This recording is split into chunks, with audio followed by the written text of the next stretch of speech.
The story begins with a quick flashback about Rentaro, who has 100 soulmates, and how Rentaro gradually makes each soulmate his girlfriend. Right now, he has 6 girlfriends. One day, Hakari gathers everyone and states that relationships often hit a phase of boredom after 3 months. Fast forward to the present, it's been more than 3 months since this all started dating Rentaro, and now it's a big problem. The other girls start to worry. Hakari mentions she's only been on 2 dates with Rentaro so far. Karani panics, thinking Rentaro might get bored of her. The other girls feel the same. To fix this, Hakari says she has a plan to fix this problem. Just then, Futsuri comes in and tells them that she has created a reborn self-medicine. She claims it will make Rentaro love them as if it's the first time. While she mixes the formula, there's suddenly a huge blast. Hearing the blast, Rentaro runs to the scene in a panic. He shouts that it's only been a few minutes since the episode started, and they already caused trouble. A shocking twist follows. Everyone's souls have swapped bodies. Rentaro becomes worried as the girls explain what happened. They admit they were trying to experiment with the medicine to make him love them more, but it backfired. Rentaro decides they need to figure out who's in whose body. Hakari wakes up in Nama's body, and it's clear she has no idea how to control it. She walks awkwardly toward Rentaro and grabs onto him for balance. Rentaro immediately realizes it's Hakari. Meanwhile, Kuzuri, now in Hakari's body, is full of energy. She starts bouncing around but suddenly feels an unusual urge to relieve herself. Thinking she's still in her own body and wearing a diaper, she gets ready to go. Nana, who is in Shizuka's body, quickly stops her and drags her to the bathroom. Rentaro figures out Kuzuri is in Hakari's body. Next, Rentaro looks for who's in Kusuri's body and sees Hakari rolling on the floor, bouncing excitedly. She is happy that she can go wild in her new body. Without needing an explanation, Rentaro knows it's Hakari. Meanwhile, Karani, now in Harry's body, is having too much fun. She starts playing with her chest, then yells at Rentaro to stop staring. Rentaro immediately recognizes her as Karani. As for who's in Karani's body, Rentaro notices someone standing quietly with a calm, shy smile. It's Shizuka. Her aura gives her away even though she can't speak. Finally, Rentaro realizes Nano is in Shizuka's body. Now that he's sorted everyone out, Rentaro wonders how to fix this. But the girls are too busy enjoying their new bodies. Suddenly, Hari, still in Kusuri's body, announces that only a miracle, a kiss from the prince, can solve this problem. Hari pulls Rentaro onto her lap and gently pets his head, telling him that good boys like Rentaro deserve treats. Before anyone can stop her, she kisses him. Following this, her soul leaves Kusuri's body, leaving everyone shocked. After that, Nano, who is in Shizuka's body, walks up to Rentaro. She gently asks him to lower his head and tells him not to worry. Without hesitation, Shizuka kisses Rentaro. As soon as she does, Nano's soul leaves Shizuka's body. Next, it's Kusuri's turn. She steps up to Rentaro, standing unusually close. Since she's in Hakari's body, she can't help but admire how graceful and curvy it feels. Rentaro quickly stops her and tells her to kiss him already. Kusuri follows his order and kisses him, causing her soul to leave Hakari's body. Then Shizuka nervously steps forward, asking Rentaro when her turn will come. Rentaro starts sweating nervously. Shizuka notices and shows concern, but Rentaro reassures her he's fine. He braces himself as she kisses him, which causes Shizuka's soul to leave Karani's body. Rentaro looks around for who is next. Hahari, still in Kusuri's body, believes they should end this mess already. Rentaro finds her cute, which annoys her even more. She starts walking away, saying she's going back to class, but Rentaro stops her and asks for one last chance. Harari blushes and lets Rentaro kiss her. Hahari's soul leaves Kusuri's body. Finally, it's Hakari's turn. Standing in Nama's body, she finds the atmosphere so romantic. With a heartfelt look, she confesses her feelings to Rentaro. Smiling warmly, Rentaro kisses her. With that, Hakari's soul leaves Nama's body and everyone returns to their original forms. Once everyone is back to normal, they become relieved. The girls are excited while Rentaro stands in the middle, breathing heavily. He's amused, thinking about how he just got 6 kisses from 6 different girls in such a short time. Hakari asks Rentaro how he feels about today's little experiment. Rentaro admits that it was fun.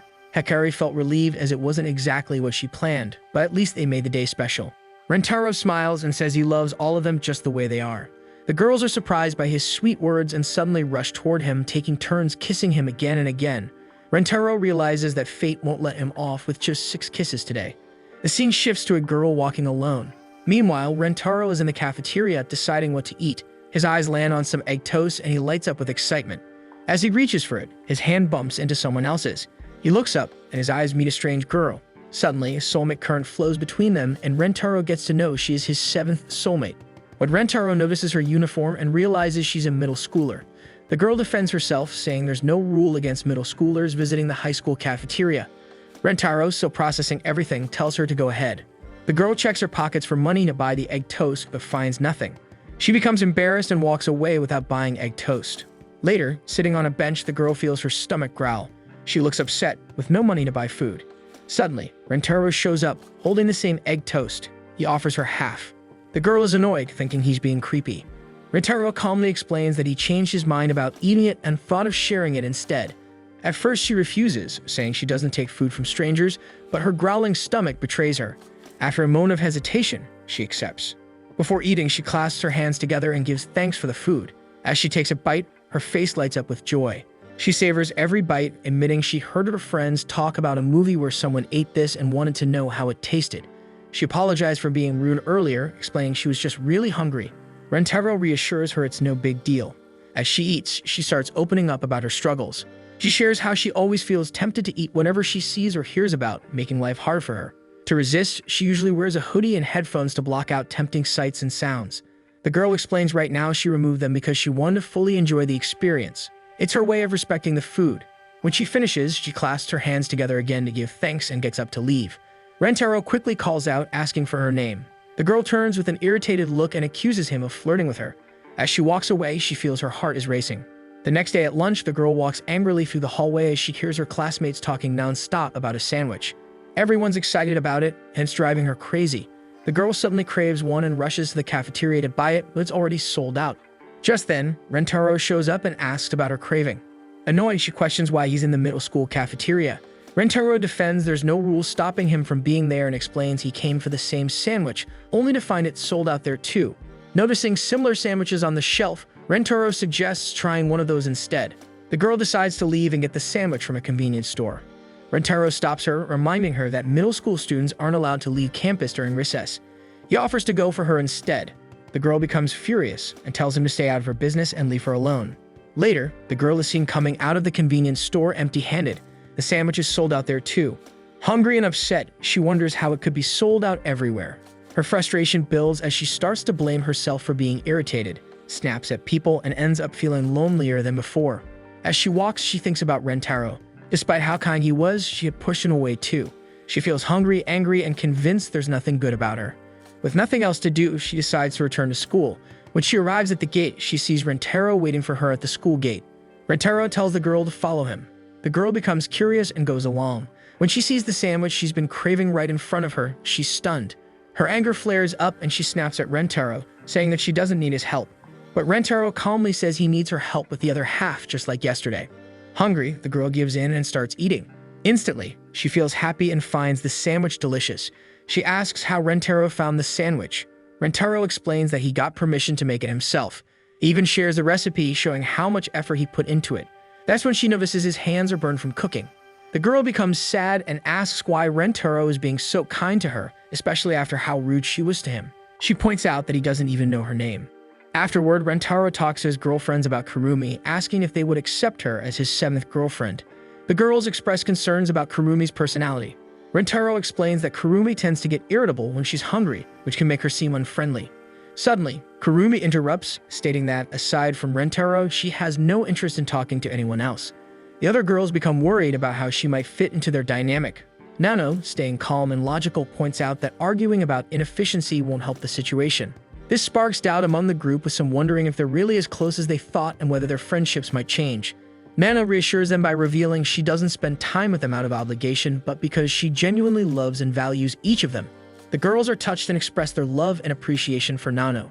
Rentaro then shares exciting news: a food festival is coming up and the prize money is substantial. He suggests they all enter together. However, Kurumi decides that she doesn't meet anyone else and plans to compete alone. She believes teaming up with small eaters will only slow her down and lead to unnecessary conflict. Ahara tells Kurumi that middle school students need a guardian to participate in the festival. Kurumi realizes that both her parents work on Sundays, but still wants to enter. Kurumi finally asks Ahara if she could pretend to be her mom and sign her up. Ahara happily agrees. With that, they all decide to join the competition together. The food festival begins and everyone gathers for the competition. The rules are simple. Each team has 10 players and there are 5 rounds. Players can switch in and out anytime, and the team with the highest score at the end wins. The commentator explains the rules with bold visuals to keep the audience entertained. Karani is annoyed by the commentator. Rentaro enters the competition to help everyone get to know each other, especially Kurumi, and make sure everyone works well together. The first round begins, and the challenge is to eat as much rice as possible. The side dishes don't count for points. The goal is to eat as much rice as they can. Kajiri encourages everyone to eat, but Hakari worries about getting too full after the qualifiers. However, Kurumi confidently says she'll qualify on her own and pushes others aside. This makes everyone mad, and Karani thinks Kurumi is calling them useless. Rentaro steps in to calm things down and hopes Kurumi will work with the team. He decides to take things slow and suggests they all play together. The round starts, and Rentaro and Kurumi begin eating rice. Rentaro notices that Kurumi hasn't taken a bite yet. He starts panicking and sees her staring at a side dish. He gets an idea and brings it to her, suggesting she try both the rice and the side dish. Kurumi speeds up and starts eating faster. Soon, everyone is shocked by their speed and mistakenly thinks Kurumi has already finished the side dish. Everyone laughs at what they think is a mistake. This annoys Rentaro, and he demands to know who said that. Hakari tries to calm him down while having fun, and Karani steps in to separate them. Karani asks Rentaro about his plan. Rentaro asks everyone to watch Kurumi eat. When they do, they realize she has a special way of making the food look so delicious. Watching Kurumi, the others rush to get side dishes too. Karani soon figures out that it was part of Rentaro's plan all along. As the rounds continue, Rentaro and Kurumi keep eating lots of rice. Bowl after bowl is brought to them, and they keep going. Karani is amazed by Rentaro's appetite and wonders how he can eat so much. Nano comments that he should be getting sick of it. Hakari tells him not to overdo it. Rentaro explains that the girls take turns serving him rice, and even though the bowls look the same, each one tastes different to him. Once again, the girls are touched by Rentaro's words. Rentaro and Kurumi start eating even faster, and the others watch in surprise and wonder if these two are truly monsters. Finally, the first round ends and the results are announced. Rentaro's team comes in third place, meaning they qualify for the next round.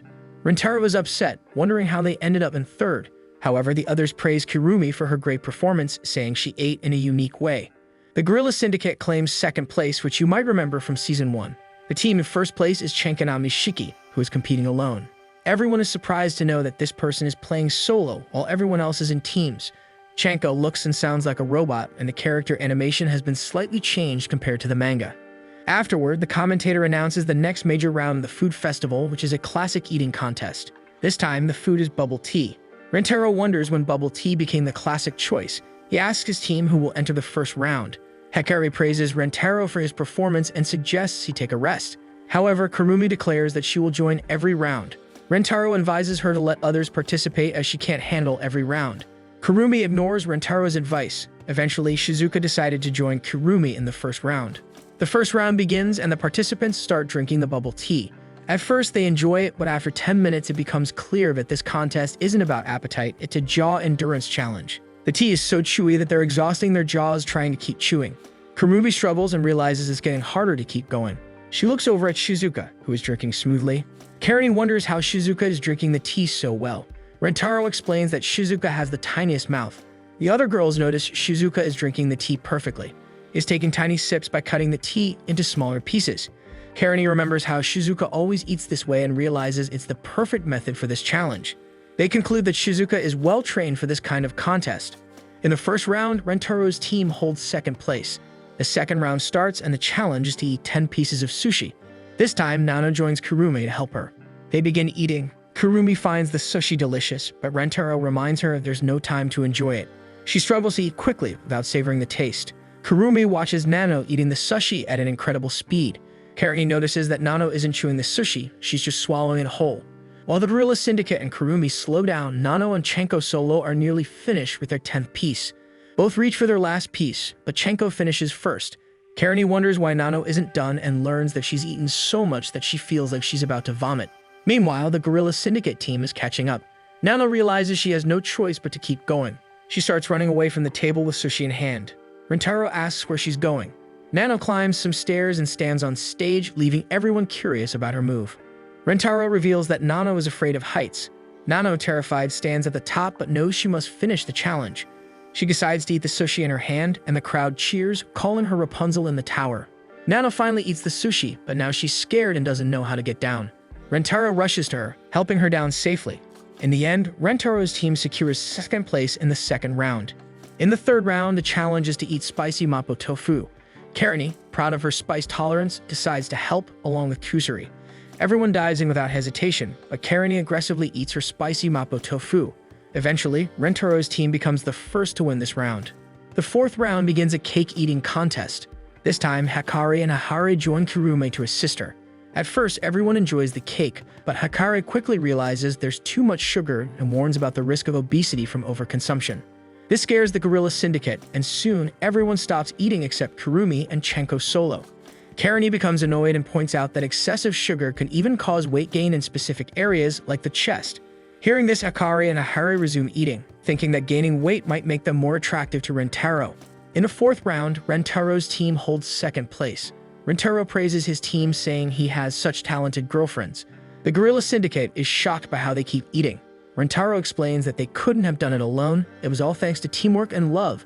Everyone agrees, but Kurumi, confused, wonders what he means. As the final round starts, Kurumi watches Rentaro press everyone's stomachs to help them digest since they're all in bad condition. She becomes irritated and tells Rentaro that he will feel the same way. He reassures her, saying that once everyone's condition improves, his will too. Kurumi, curious, asks how that works. Rentaro explains that it's the power of love. The commentator announces the final round, a ramen eating challenge. Bowls of ramen are served. Chenko Solo leads, but with double points in the final round, it's still anyone's game. For this round, Kurumi is the only player for her team since the others are in bad condition to continue. Rentaro apologizes for not being able to help, but Kurumi brushes it off, saying she never expected their help. A ramen lover, Kurumi starts strong and enjoys her meal. Meanwhile, the Gorilla Syndicate struggles with worsening conditions. The Gorilla Syndicate leader refuses to give up. She declares that she'll prove what the Gorilla Syndicate is truly made of. Her determination inspires her teammates who cheer her on from the sidelines. Fueled by the Gorilla Syndicate leader's words, the team gathers strength and re-enters the competition mid-game with the commentator's approval. As everyone continues eating, an ambulance arrives, marking the end of the Gorilla Syndicate's participation. They thank everyone for the experience before leaving the competition. Now only 2 participants remain, Solochenko and the Rentaro family. Both are at their 10th bowl and the competition intensifies. A shocking secret about Solochenko is that the large competitor isn't human but a robot controlled by a person inside. The human isn't actually eating but storing the food in a hidden section, essentially cheating. The solo competitor declares he will win no matter what. Kurumi and Solochenko continue eating, both managing to consume 25 bowls of ramen each. However, Kurumi starts to feel her condition worsen. Solochenko taunts her, mocking her for participating in every round and overeating. This approach leaves her no room for the final challenge. Kurumi feels defeated, admitting to herself that she already knew this. She regrets not trusting her teammates who ate more than she expected and feels like she's failed Rentaro. She feels demotivated and starts to cry. Just then, Rentaro and the other girls rise and join Kurumi at the table. Kurumi is surprised and asks why they're helping her. Rentaro explains that the rules allow it and reassures her to leave the rest of them. Kurumi becomes emotional and apologizes for the rude things she said earlier, but the others brush it off, saying it doesn't matter now. They're friends and they'll always support her. Rentaro emphasizes that it's the power of love. Encouraged by their words, Kurumi realizes her mistake and decides to keep fighting alongside them. The Chenko Solo, seeing the challenge intensifying, grows anxious. Desperate to win, the person inside the robot decides to stop cheating and begins eating ramen directly. The competition reaches its peak as everyone eats at a rapid speed, but one by one, they fall unconscious from the overwhelming amount of ramen. With only 5 seconds left, Kurumi pushes herself, determined to secure victory. Rentaro whispers something in her ear. First, Kurumi becomes scared, but then gathers her courage. She feeds the ramen to Rentaro, who swallows it quickly. The Chenko Solo, unable to keep up, spits out its ramen, securing the Rentaro family's victory.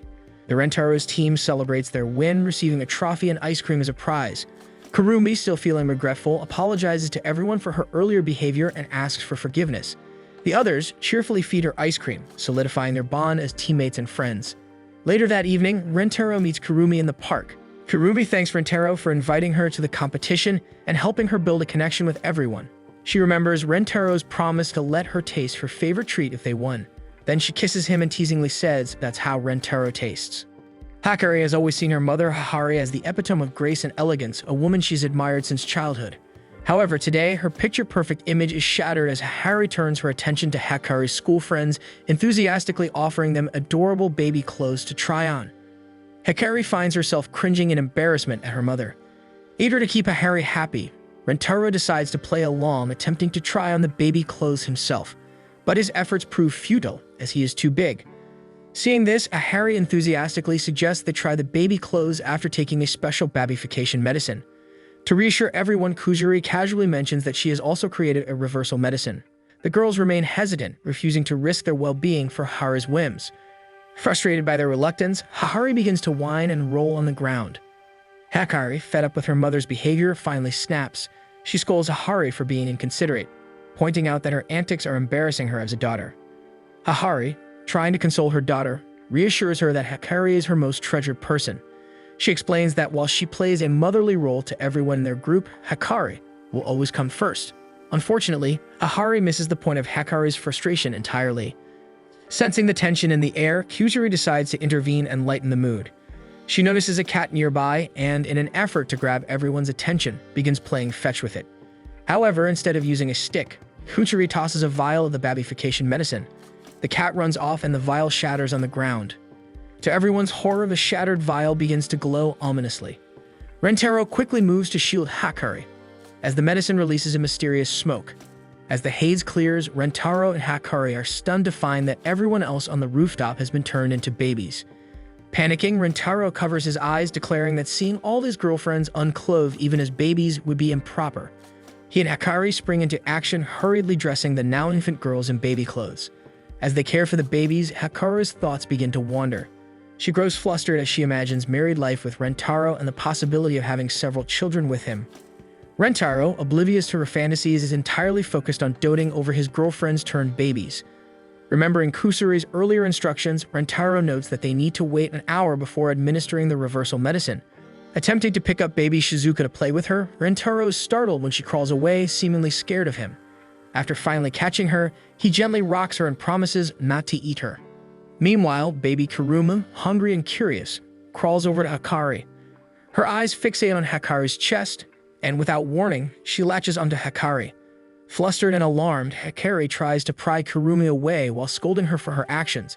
However, the overwhelming sensation leaves Hikari unable to do much more than gasp in mild pain. Though Rentaro wants to help Hikari with the chaos unfolding, he notices baby Nano crawling toward the door. Alarmed, he rushes after her to stop her. However, Nano doesn't take kindly to being intercepted. Displeased, she retaliates by poking Rentaro in the eye. Rentaro yelps in pain and clutches his face. Meanwhile, Kusuri attempts to drink the reversal medicine prematurely despite her earlier warnings about the risks of taking it too soon. Rentaro, despite his stinging eye, scoots up Kusuri before she can down the vial, dragging her and Nano back to safety. But just as he manages that, Rentaro notices baby Shizuka crawling toward the door. Rentaro races after Shizuka. Hikari faces her own ordeal as baby Karani suddenly begins trying to draw milk from her chest as well. Noticing this, baby Kurumi, who doesn't want to share Hikari's attention, starts pushing Karani away. Karani, equally possessive, shoves Kurumi right back, and before long, the two babies are trying to hit each other, leaving Hikari stunned at their sudden aggression.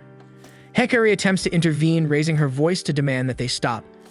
Though her stern tone does halt the fight, it causes both babies to burst into tears. Desperate to console them, Hikari bounces them gently in her arms, even trying to offer her chest again as a peace offering, but neither baby is calmed. As Hikari struggles, Hahari climbs onto Hikari's back and grabs a fistful of her hair. Hikari winces in pain, overwhelmed by having to care for multiple babies at once. She silently prays for this ordeal to end soon. To her surprise, baby Hahari momentarily pats Hikari's head, offering an oddly tender moment amidst the chaos. However, Kurumi and Karani start thrashing wildly in Hikari's arms, forcing her to let them go. Before they can hit the concrete ground, Rentaro dives in, catching both babies just in time. Kurumi and Karani start laughing uncontrollably at their brief fall. Seeing the baby's laughter, Hikari breathes a sigh of relief. Rentaro, noticing that his dramatic save amused the babies, comes up with an idea to keep them entertained. He begins repeatedly diving to the ground, face first, exaggerating his movements to elicit more laughter from the babies. Eventually, after laughing themselves out, all the babies fall asleep, leaving the rooftop finally peaceful. While Rentaro feels relief that the chaos has subsided, his face has suffered significant damage from his self-inflicted dives. Hikari quickly patches up Rentaro's battered face from his earlier antics. Though his face is bruised, Rentaro busies himself by doting on the babies. While holding her now sleeping mother close, she begins to wonder if Hahari had a difficult time raising her as a baby. Hearing her musings, Rentaro reassures her, sharing that he has spoken to Hahari about this before. Despite the challenges she faced, Hahari always considered Hikari her ray of hope. Because of this, she endured every hardship, determined to give her daughter the best life possible. Hikari is touched by this revelation, and a distant memory flashes in her mind. She recalls how, as a child, she constantly craved her mother's attention, longing to be close to her. This nostalgic moment deepens her appreciation for Haru's love and sacrifices. The babies eventually return to their original selves. Ahari, however, falls into despair, lamenting that she missed the chance to see everyone else as babies since she had also been turned into one. Some of the girls jokingly remark that Ahari's mental age didn't seem to change much, while others admit that Ahari has always been a bit of a whiner. Meanwhile, Kurumi and Karani find themselves unable to resist staring at Hikari's chest. Hikari takes this moment to apologize to her mother for her earlier harsh words, acknowledging that she had been too critical. In turn, Hikari also apologizes, admitting that she should have been more considerate of Hikari's feelings. Hikari reassures her mother, expressing her love and respect for her. Shika notes how much brighter and freer her mother seems since meeting Rentaro. Hikari encourages Ahari to continue being her true self, especially within their group, where they all provide a safe and supportive space for one another. Ahari's eyes fill with tears, overwhelmed by her daughter's understanding. Their heartfelt moment is interrupted, however, when Kusuri announces she still has one vial of the babification formula left. Ahari's mood instantly shifts to excitement as she declares her intent to use the last dose on everyone so she can take care of them all as babies. Hikari groans, immediately regretting her earlier words of encouragement, but Ahari cheerfully dismisses her, prioritizing her dream of seeing everyone as babies once more. One afternoon, the group gathers to share cookies together. Rentaro enjoys the peaceful moment with his girlfriends, while Kurumi, in particular, beams with happiness at receiving the sweet treat.